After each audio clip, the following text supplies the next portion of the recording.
నమస్కారం. జై శ్రీమన్నారాయణ. రాముడు, భరతుడు, లక్ష్మణుడు, శత్రుఘ్నుడు.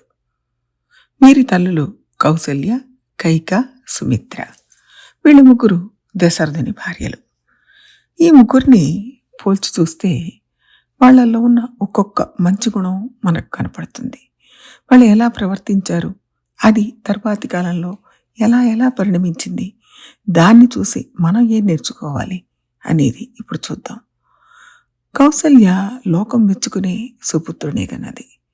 దాని గురించి సీత చెప్తూ, కౌసల్య లోకభర్తారం సుషివేయం మనస్విని తమ్మ మార్తే సుఖం పృచ్ఛ శిరసా చావివాదయ అని చెప్పింది. హనుమంతుడితో చెప్పింది. కౌసల్య లోకాన్ని రక్షించి భరించేవాడైన గొప్ప కొడుకుని కన్నది, శ్రీరాముడిని కన్నది. ఆమెది ఎంత విశాల హృదయం అని చెప్పింది సీత.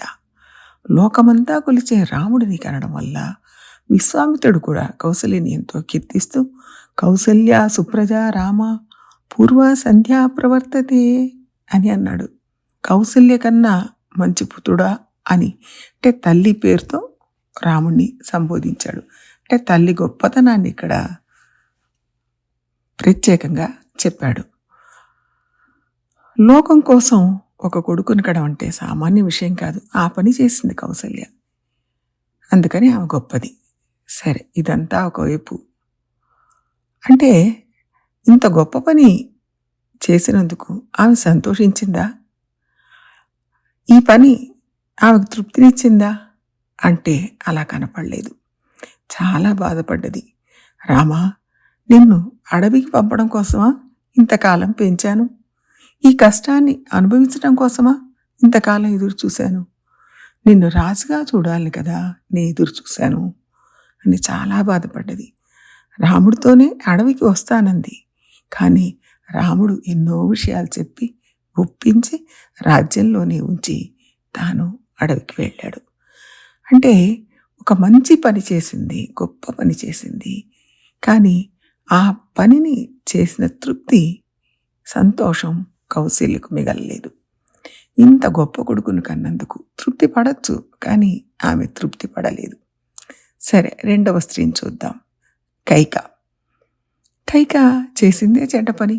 దాని ఫలితం దుఃఖంతోనే ముగిసింది.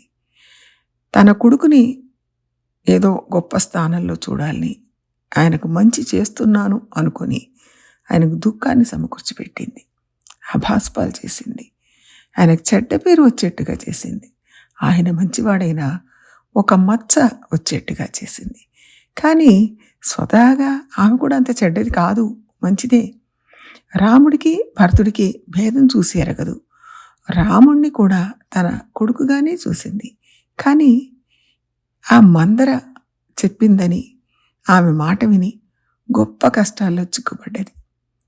ఫలితం భర్తను పోగొట్టుకుంది. అందరితో మాటలు పడ్డది. చాలా బాధపడ్డది.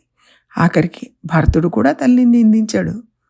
చిత్రకూటానికి వెళ్ళేటప్పుడు ఆయనతో వెళ్ళి రాముణ్ణి మళ్ళీ రమ్మని అడిగింది. కానీ రాముడు రాలేదు.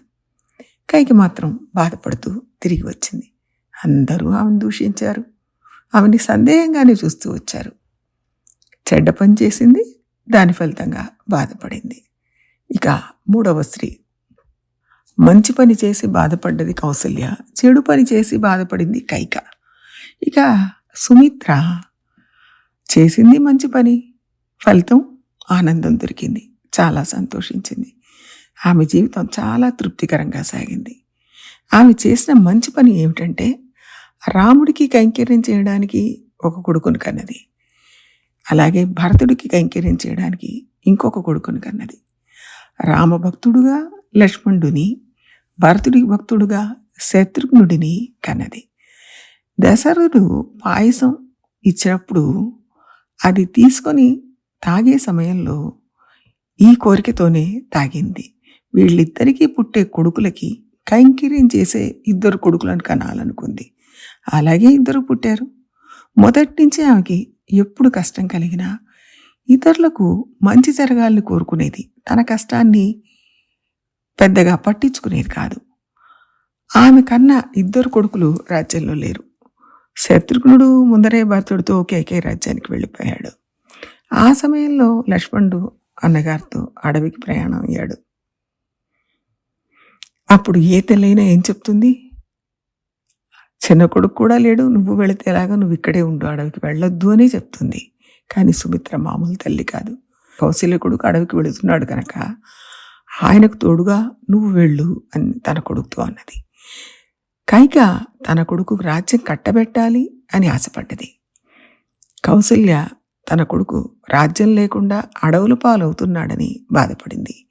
కానీ సుమిత్ర ఈ రెంటిలోనూ సంబంధం లేనిది.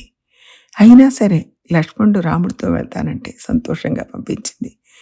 తన కొడుకు రామ కైంకర్యానికి అడవులకు వెళ్తున్నాడని సంతోషించింది.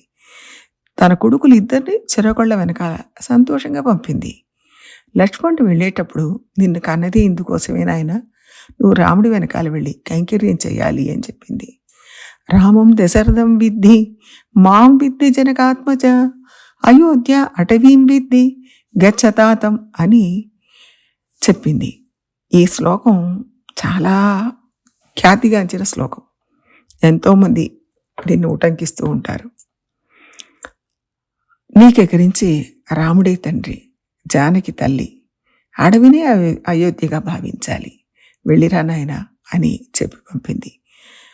ఆమెకి 2 కొడుకులు, కానీ 2 చెరోవైపు పంపించింది. ఇందుకోసమే నేను ఎదురు చూశాను అని చెప్పి సంతోషించింది. అంత విశాల హృదయం ఎవరికి ఉంటుంది? అదే నిజమైన ఆనందం. 3 పోల్చి చూస్తే మంచి చేసి బాధపడ్డ స్త్రీ కౌసల్య, చెడు చేసి అనుభవించిన స్త్రీ కైక, మంచి పని చేసి సంతోషంగా ఉండింది సుమిత్ర. ఈమెకు మాత్రమే ఎందుకంత సంతోషం దొరికింది అంటే కౌసల్య భగవంతుడికే జన్మనిచ్చింది. కైక భగవంతుడికి సేవ చేసే కొడుకును కన్నది. కానీ సుమిత్ర భాగవతుడికి సేవ చేసే కొడుకులను కన్నది. భక్తుడిని కనడం వల్ల ఆమె సంతోషించింది. అందుకని సంతోషం, తృప్తి ఆమెకు దక్కాయి. భగవంతుడి కంటే భగవంతుడి భక్తులకు కైంకర్యం చేయడం గొప్పది అని సుమిత్రను చూసి మనం తెలుసుకోవాలి. జై శ్రీమన్నారాయణ.